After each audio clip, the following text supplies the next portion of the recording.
영성일기 3월 7일.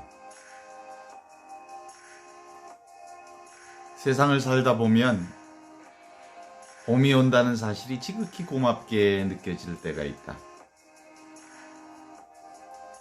겨울이 지나면 봄이 오는 것이 당연한 자연의 이치요 하느님의 뜻이겠지만 그것이 단순히 자연의 이치로만 느껴지지는 않는다. 지극히 고통스러운 겨울을 보냈을 때는 더욱더 그렇다. 하느님께서 빛이 생겨라 하시니 빛이 생겼다. 하느님께서 땅에서 푸른음이 돋아나가라. 땅에 나달을 내는 풀과 씨는 올갓 과일나무가 돋아나가라 하시자 그대로 되었다. 창세기 1장 2절. 이 모든 생명이 하느님의 명으로 온다. 만물이 하느님의 명령에 대한 순종으로 하늘 생명을 싣고 봄으로 오고 있는 것이다. 하늘이 따뜻한 봄바람으로 세상에 사랑의 기운을 불어넣는다.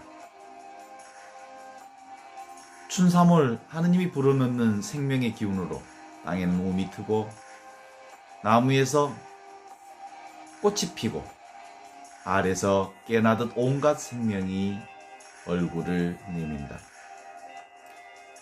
오, 생명의 환희여, 하느님이 보내주신 여린 새싹을 볼 때면 생명의 신비에 가슴이 뛴다. 이 얼마나 신비하고 놀라운 일인가. 그 어떤 인간의 작품도 이보다 더 아름다울 수는 없다. 물밑에 피어오는 수선화를 가까이 다가가서 유심히 바라본다. 수선화가 자기 존재의 의미와 가치를 소중히 여기며 하늘을 향해 피어오르고 있다. 새봄이 그렇게 곱고 포근하게 느껴지는 까닭은 이슬, 꽃, 나비와 같은 그토록 조그마한 생명들이 우리 곁에 돌아오기 때문이다. 꽃은 존재하고 있다는 그 자체가 이미 아름다움이다. 무엇이 존재한다는 것은 이미 하늘의 명을 받들고 있다는 뜻이다. 이슬은 이슬로서,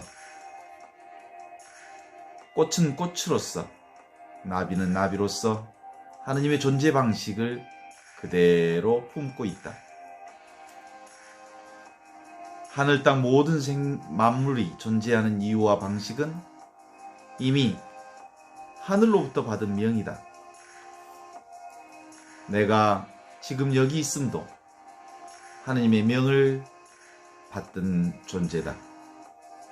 나는 밥 먹듯이 하늘의 명을 어기고 살지만 내 몸은 아직까지 한순간도 하느님의 뜻과 명을 어긴 바가 없다.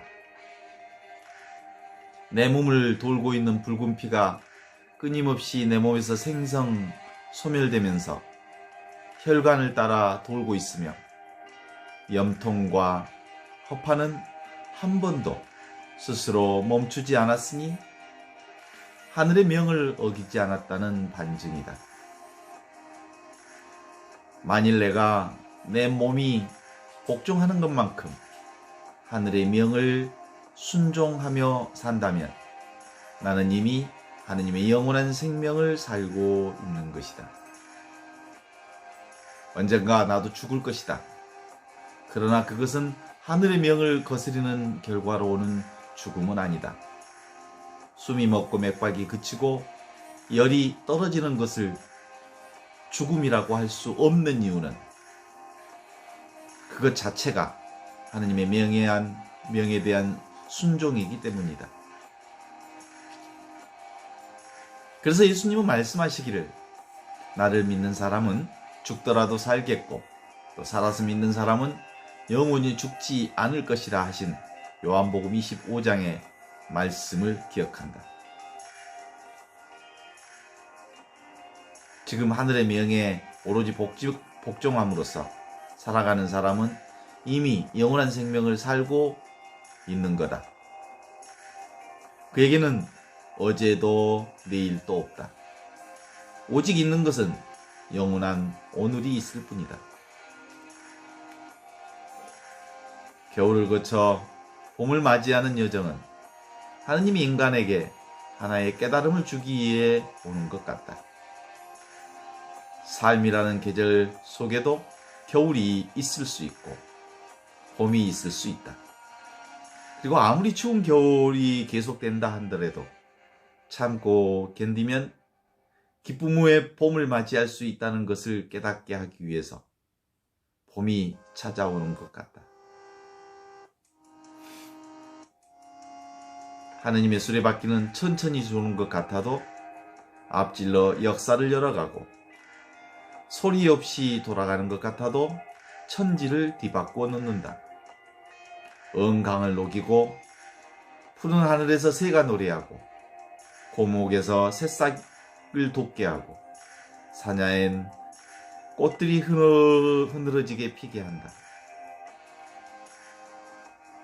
밖에는 지금 봄비가 내리고 있다. 누군가가 사랑을 가지고 오고 있다. 흙먼지 자욱한 꽃샘 바람 먼 산이 꿈틀거린다.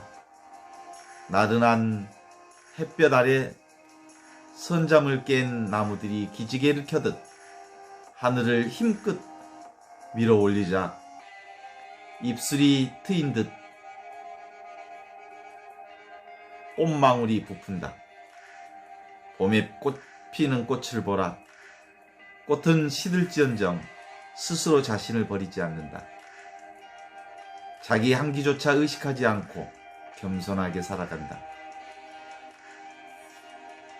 인간의 만개는 오히려 오만을 부를 수 있다.